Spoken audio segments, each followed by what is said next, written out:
Welcome to Business on the Vine. I'm your host, Lady Jen Du Plessis, and in this dynamic series, we dive into the challenges, breakthroughs, and victories of entrepreneurs who have turned their passion into success. Welcome. Hey there, welcome back to another Jen's Shots. I'm your host, Lady Jen Du Plessis. It sounds like this is the name of our podcast, but it's not. But this segment is a monologue, right? Where I'm just doing some teaching, with some comparisons. That's what these Gen Shots are. They're this versus that, for the most part. Today, however, I'm going to be talking about something I call CPCC. That's cat. I don't know what P is. It's cat, Penelope, cat, I guess. That's the only thing I could think of. Paul, and I actually learned this from a dear friend of mine, Dr. Greg S. Reed. He's the founder of Secret Knock, and he's published over 185 books as a publisher, but also written several, one of which you would know, called 3 Feet from Gold, which he wrote with Sharon Lechter, who's a friend of mine as well, who co-wrote Rich Dad, Poor Dad. That's a whole lot of stuff there. But I learned this from him. Now, I put an extra C at the end of this, or in the middle of it, I guess. I put the extra C.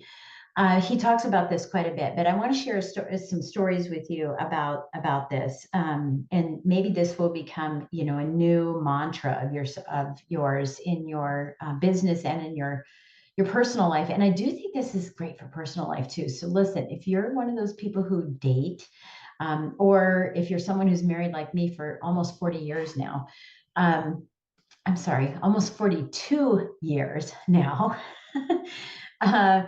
This is a great, and by the way, it's great for kids too.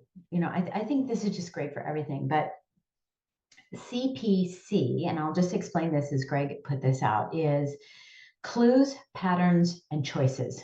Clues, patterns, and choices. And, so put yourself in this situation. I've been in this situation before, where I was doing this thing, right? And I'm talking about this thing that I was doing. I was having a meeting with somebody and they were late.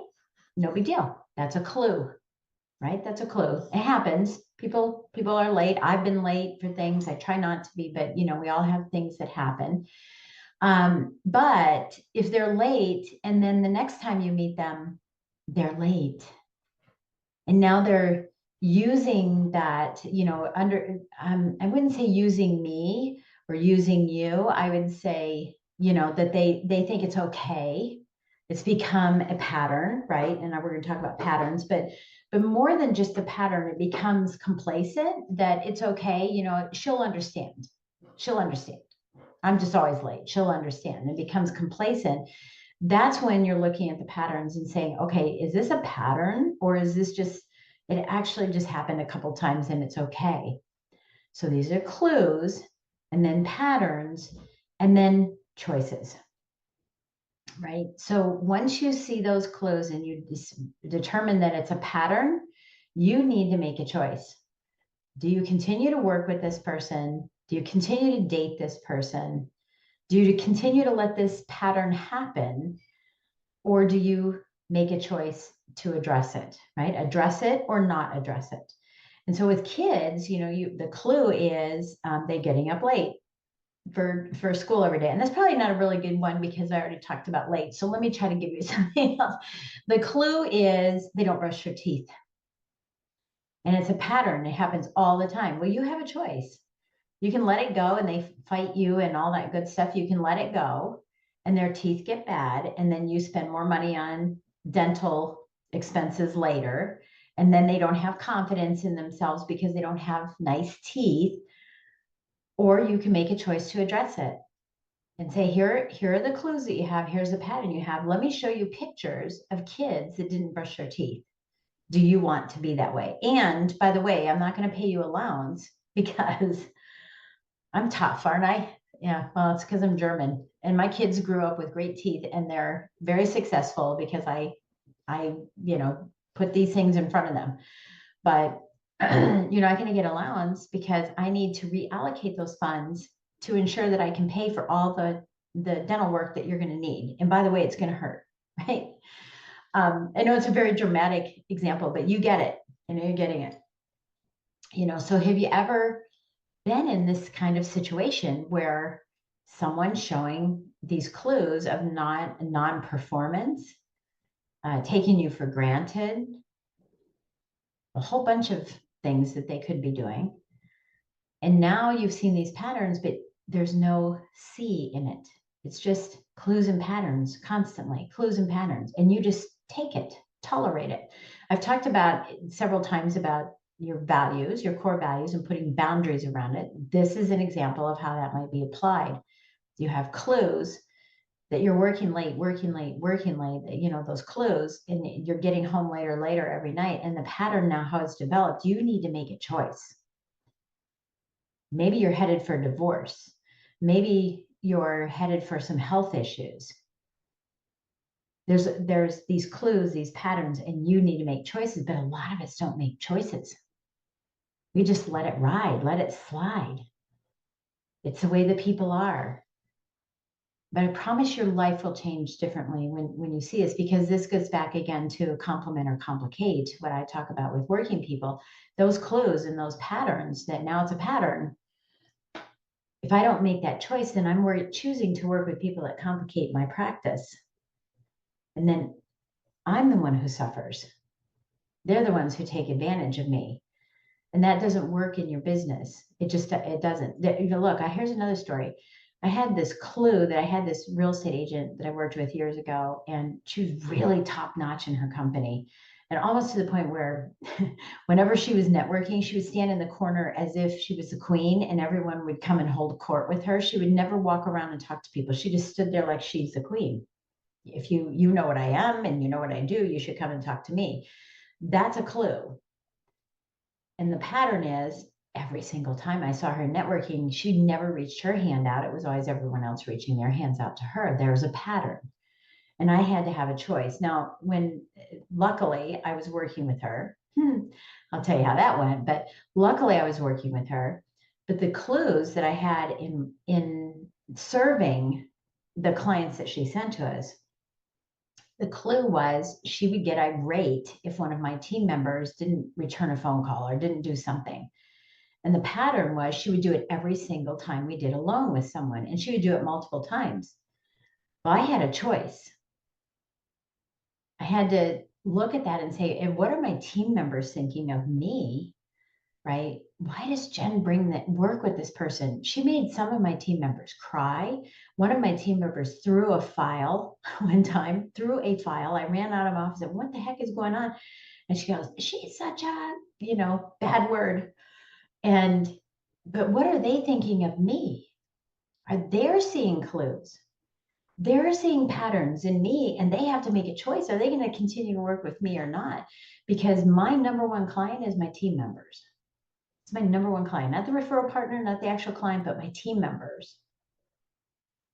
And if they saw these clues, thinking, why does Jen bring her in? Oh, it's because she wants to make money. I had to make a choice, and I decided to fire her. You know what? I can't work with you anymore because you're disruptive, you're rude, you're condescending to my team members, and they're the best of the best. And I don't want to go into why you feel that you need to do that. That's your own problem. I can just tell you that we've seen the clues, we've seen a pattern develop, and now I'm making a choice that we're not going to work together. And I didn't. And she badmouthed me a little bit, and that's fine. But that's a defensive mechanism for her own inefficiencies, right? Or deficiencies. And I'm okay with that. I'm okay with that because my life was better without that. Now my team was happy and they were more loyal and I didn't have turnover, right? And we continue to move forward, and we replaced her with someone else who was much more pleasant, much more pleasant. So I love clues, patterns, and choices in everything that we do. Everything that we do, everything that others are doing, we can see these clues, patterns, and choices. I have a friend who never responds to, and he's very famous. I'm just not going to tell you who he is. He never responds to a text. I have this thing where I write down what, during the day, right before I go to bed, I write down how God was present in my life, what I'm needing in my life. And it's just sort of some journaling at the end of the day, or what I want him to extract from my life, because I'm taking on fear or something, or anxiety, and I want him to extract it. And it's amazing what dreams do. I dream a lot, and my dreams are so vivid. I wish I could make movies out of them. They would be the funkiest movies, but they're so vivid. And when I wake up in the morning, usually I think about somebody, and I just text them and say, hey, I had a dream about you, or I'm thinking about you this morning. I hope everything's good. And it's a great way to just kind of communicate randomly with people. But he never responds. It's been 2 years. I went back through our text the other day. This just happened the other day. It's why it's so prevalent for me. I went back through our text, and it was like, Happy Easter. Hope you had a great summer, 4th of July. I think we did 4th of July. I think I did Thanksgiving emoji, or not emoji, but a meme. And then I did a Christmas one and a New Year's one. Never a response, not a thumbs up, not a heart. Oh, thank you. Nothing. Nothing. Clues, patterns, choices. Just got a text from a colleague of mine this morning saying, hey, between you and me, I just want you to know I'm not going to love on as many people that I've loved on in the past because there's no reciprocation. Clues, patterns, choices. Clues, patterns, and choices. And so this person, I saw him last week, actually, just last week. I said, do you ever get my text? He goes, yeah, I just, I don't know. And I go, okay, it's all right. So he started talking about something he needed help. And I said, hey, can I have a conversation with you? And this was at lunch, and there were a couple of people around with us. And I said, why aren't you doing this? And I started coaching him, right? And he was almost in tears. And everyone around was like, this is brilliant. This is genius. Oh my God, Jen, it's awesome to see what you're doing. And I'm going, yeah, that's what I do, but nobody asks me, right? But he said, hey, can we talk? And I go, yeah, send me a text. I might reply. And I laughed because I do want to help him. Okay. But I said, yeah, send me a text. I might reply. And he goes, ha ha ha. Good one. Good one. But see, I brought it to his attention. That was my clues, patterns, and choices. Right? You getting the gist of this? How many people do you have this? Clues, patterns, choices. They say they're going to show up to something and they never show up. They say they'll follow through and they never follow through. And again, I'm saying never, right? That's the pattern. It's be nice. There's a clue. They didn't follow through. Don't just kick them to the curb. Okay. Look for the pattern and then make a choice. Now, here's what I did that was different. Greg says clues, patterns, choices. I decided, and I've talked about this in another Jen's Jot about being heartfelt, right? Are you mindset or heart set? I inserted after patterns conversation. So mine is clues, patterns, conversation, choice. Because what I've learned in my 60 plus years on this planet now is that sometimes people don't see the clues and they don't see the pattern, and we need to bring it to their attention. And this really falls along the lines of forgiveness that I won't talk about. You know how you're just so angry at someone, you're like, I'll never forgive them. I'll never, ever forgive them. But they have no clue that they did anything wrong to you. So it's one-sided. I felt like clues, patterns, and choices was one-sided. So I said, well, how can I put CPCC? We'll put conversations in there. So I had that conversation with him, right? I had that conversation saying, hey, are you getting my text? Oh, yeah, and I don't mean to. And as I was talking to him, I'm thinking, okay, this is somewhat of a conversation. And it was with a bunch of people. So this was a little different. I couldn't say, I'm going to have a conversation with you right in front of everybody. But I kind of came back at him. I was like, yes, text me. We'll get together and I'll see if I respond. And I laughed and I said, no, I'll respond. But he got it. He gets it. I don't have to have a conversation now. He gets it. But in the case where you have these clues and these patterns, it's important for you to have a conversation. Now, going back to this real estate agent, I had a conversation several times, and I made a choice to stick with her. But I had the conversation several times. Hey, listen, I was just talking to one of my team members, and you called and you said this, and it was pretty abrasive. In fact, you almost had the person in tears. And honestly, that can't happen. We're professionals. That kind of behavior just can't happen. I mean, are you okay? Is there anything we can do? Did you find that were you having a bad day? What's going on? You've got to have the conversation. I usually start them with, hey, listen, something's weighing heavy on my heart. Can we talk about it? If you're a guy and it doesn't work, it's like, hey, I can't get something out of my mind. Can we talk about this? Just talk about it. Bring it up. Say there have been several times where, my team members have gotten off the phone and just been really upset at the way that you're speaking to people. And look, you guys got to be adults. You got to have an adult conversation. This is your livelihood. This is your wealth creation. This is a legacy you're leaving. And if you're not willing to have an adult conversation with someone, you're probably not supposed to be in business. Go work for somebody. Go take a W-2 and don't be client facing and don't worry about it. Just get your paycheck, But you've got to stand up for yourself. You have to stand up for your team because they're your number one client, right? For your team members or for yourself because you're number one too. But having a conversation can lead then back to the beginning. Okay, now let's see what the clues are. By the way, this is great for employees, right? You see a clue, you see a pattern. You have to have a conversation. You don't just walk up to them and go, hey, sorry, you're fired. And they're like, what happened? I have no idea what's going on. This is how you grow and find that world-class team. There's a clue. Now it becomes a pattern. You need to have a conversation. And then you're looking back for more clues.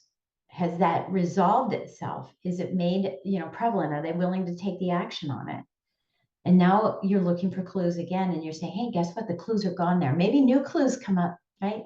We all have things that, as soon as you fix one thing, something else, works or doesn't work. But you're looking for that clue again and for that pattern, then have a new conversation. This is what management and leadership is that development of people, but it's also the development of external and family members and spouses, right? And people you're dating. It's all of that. Look for those clues. Look for those patterns. Have the strong conversations, the conversations that are so needed instead of just dismissive. I've just made a choice not to work with you. And then they're going, well, what the heck did I do? Right? So have the conversation, but now make a choice. And if you see a pattern consistently going back to the same clues, same patterns, same conversations, it's time to make a choice. And in the case with this real estate agent, I had done that a couple of times. And now it was time for me to make the choice to say goodbye. I was done with the relationship. And it was funny because when I was done with the relationship, one of their team members contacted me and said, what the heck? I love working with you. And I said, well, we like working with you too, but we can't work with that. And she eventually left that real estate team and started on her own and called me, I don't know, it's months or years, a year or two later or whatever, and said, hey, now that I'm not there, I want to work with you. So they are watching because she was saying, well, if Jen doesn't want to work with her, what am I missing? Maybe I shouldn't be working with her. And I'm not saying that myself or your decision to not work with someone means that everybody should not work with that person. It's your experience with that person. Have you ever had this situation where someone comes to you and says, hey, what's it like working with so-and-so? Well, that wasn't my experience, and you should listen to my experience, and you shouldn't work with them. I don't believe in that. And I've got a friend who does that, a colleague who does that. It's like, well, they did me wrong. So if you work with them, then I may not work with you. Well, then you may not. Until they do me wrong, I'm not going to worry about it. I'm not going to plant seeds of negativity for other people. Is that making sense to you? Are you with me on that? So here's what I want you to do. I want you to look at the relationships that you have. And I don't want you to go through your database. I don't want you to look at your community, but you've got some appointments that are coming up. And you could even look back on some appointments you've had over the last week, some Zoom meetings, some coffee talks, the way that someone conducted a summit, the way that you were a guest someplace, and look at some of the clues, patterns that are there. And look at your in your household today, tonight. start looking at clues. Is dinner always late? It is in my house because I'm always working. But I shouldn't say I'm always working, I'm not. But sometimes I have these late afternoon conversations and they go later. And my husband's like, I just ended up cooking. I go, okay. But believe me, we cook together. We rarely cook separately. I don't cook, he doesn't cook. We cook together. And we like doing that, right? That's one of our things. But and by the way, it's not the secret to a long marriage, because people ask me that all the time. What's the secret? And I say, it's my secret. Because if I tell you it's cooking together and you start cooking together and your marriage doesn't survive, that's not fair to you, right? So I'm not going to plant those seeds, right? And by the way, cooking is not the reason. But look at these clues and patterns as you go to each one of the meetings. But CPCC on each one of these appointments, just to remind you to look for clues, patterns, so that you can make some choices with them. This is going to be so beneficial. And by the way, same thing with your clients. If you're going after clients that are startup businesses, first-time home buyers, clients that are just learning how to flip properties, clients that are brand new in the business, and you're getting different clues and patterns than people who are more top tier, or people that are mid tier, or people that are trying to be mid tier and go to top tier. Look at the type of people that you're serving, and are there clues, patterns in there that could benefit your business to be able to elevate it to an elite status, to be able to create efficiencies in your business, and so that you're more effective. Because if the clues and patterns are a thorn in your side, you might want to take them out and look at a different avatar to serve, so that you can be more efficient and effective and scale and grow and be happier. So that's what I want you to do. I want you to just take some time to look at that. And please, if you have a few minutes, head down, give us a great 5-star rating, make some comments about what you heard.